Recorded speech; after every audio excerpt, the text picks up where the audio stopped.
আসসালামু আলাইকুম এভরিওয়ান, কেমন আছেন? আশা করছি সবাই ভালো আছেন। তো আজকে হচ্ছে গিয়ে বৃষ্টি পড়তেছিল বাইরে। তো সারা দেশেই তো বৃষ্টি আবহাওয়া, আপনারা জানেনই। তো আমরা ঢাকাইয়ারা বৃষ্টির সময় বেশিরভাগই খিচুড়ি খাই। তো সেই খিচুড়ি রান্না করতেছিলাম। প্রথমে দেখে নিলেন আমরা মুগ ডাল দিয়েছিলাম, তারপরে কিছু মসুরির ডাল দিয়েছি, তারপরে হচ্ছে গিয়ে একটু নাড়া দিয়েছি। এটা আমরা ভাতের চাল দিয়ে রান্না করতেছিলাম, অনেক প্রকার ডাল দিয়ে।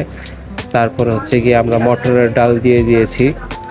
মটরের ডাল দিয়ে তারপরে আবার একটু নাড়াচাড়া করতেছিলাম। তো এই খিচুড়িটা রান্না করতে একদম সহজ। তারপরে হচ্ছে গিয়ে আমরা একটু আলু ছিল, আলু ভেজে নিচ্ছিলাম যাতে একটু সুন্দর দেখা যায়। আলুগুলো ভেজে নিয়ে তারপরে হচ্ছে গিয়ে আলুগুলো আবার আমাদের এই খিচুড়িতে ঢেলে দিলাম, দেখতে পারবেন একটু পরেই। তো এর মাঝখান থেকে দেখছিলেন একটা আগুনের দৃশ্য আসছিল। তো আমরা যেটা দিয়ে একটু ধরি, ওইটা একটু আগুন লেগে গিয়েছিল। সাথে সাথে আমি পানি দিয়ে বন্ধ করে দিয়েছিলাম সেই আগুনগুলো। তারপর হচ্ছে গিয়ে এখন আলুগুলো দিলাম, দেওয়ার পরে আবার একটু নাড়াচাড়া করবো। আপনারা যারা খিচুড়ি খেতে পছন্দ করেন, আপনারা কে কী দিয়ে খিচুড়ি খেতে পছন্দ করেন সেটা একটু জানাবেন। আজকে আমরা মুরগির মাংস আর হচ্ছে গিয়ে শুটকি ভর্তা দিয়ে খিচুড়ি খাবো। তো এই যে দেখেন, খিচুড়িটা একটু ফুটন্ত হয়ে গেলে এখন আমরা গরম মশলা দিয়ে দিলাম, কাঠ, এলাচি আর হচ্ছে গিয়ে একটু আদা রসুন। সেগুলো দিয়ে একটু নাড়াচাড়া করে তারপর ভালো মতো যখন একটু কালচে কালার হয়ে যাবে, তখন সেগুলো আমরা খিচুড়িতে দিয়ে দিব। খিচুড়িতে দেওয়ার আগে অবশ্যই মনে রাখবেন, খিচুড়িতে দেওয়ার আগে যাতে ভালো করে এই আদা রসুনটি কষানো হয়, না হলে খিচুড়িতে আদা রসুনের গন্ধ আসবে। তারপর এই ভাজা সব কিছু আপনারা এটার ভিতরে দিয়ে দিবেন। তারপরে দেওয়ার পরে একটু নাড়াচাড়া করে দিবেন খিচুড়িটাতে। তারপরে কাঁচামরিচ যদি থাকে কাঁচামরিচ দিয়ে দিবেন বেশি করে। যদি কাঁচামরিচ দেওয়ার পরে সেদ্ধ করে ভালো মতো নাড়াচাড়া করে নেবেন। নাড়াচাড়া করার পরে পানিটা যখন একটু শুকিয়ে আসবে, তখন হচ্ছে গিয়ে পেঁয়াজ বেরেস্তা করবেন। বেরেস্তা করে পেঁয়াজগুলোর উপর দিয়ে ঢেলে দিবেন। তাহলে একটা পেঁয়াজের গন্ধ আসবে, ঘ্রাণ আসবে, খুব খেতে মজা লাগবে।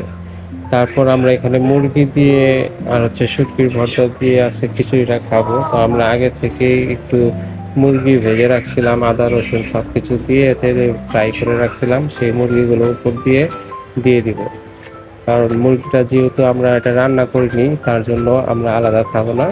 মুরগিটা যেহেতু এটা ভাজা, তাই একেবারে উপর দিয়েই দিয়ে দিব। দেখেন কি সুন্দর লাগতেছে এখন মুরগিগুলো।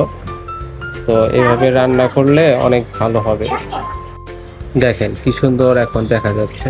এখন আমরা পরিবেশন করব না, এটা এখন আমরা একটু ঢেকে তারপর রেখে দিব প্রায় 5 মিনিটের মতো। দেখেন 5 মিনিট পরে কি সুন্দর এখন দেখা যাচ্ছে সব কিছু। আলহামদুলিল্লাহ, এখন আমরা শুরু করব হচ্ছে গিয়ে কীভাবে আমরা শুটকি ভর্তা বানাবো। দেখেন প্রথমে আমরা ব্লেন্ডার করা শুটকি, রসুন আর হচ্ছে গিয়ে পেঁয়াজ ব্লেন্ডার করে নিয়েছিলাম।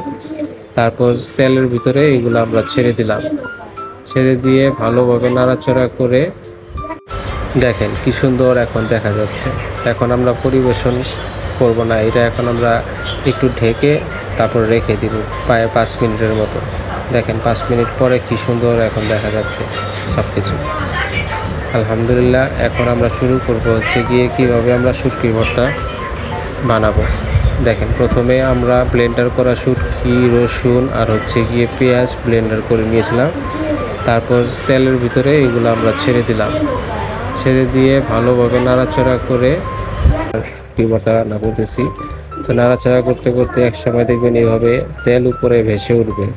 তো যখন তেল ভেসে উঠবে তখন হচ্ছে গিয়ে আমাদের রান্না কমপ্লিট হয়ে যাবে। দেখেন কি সুন্দর দেখাচ্ছে।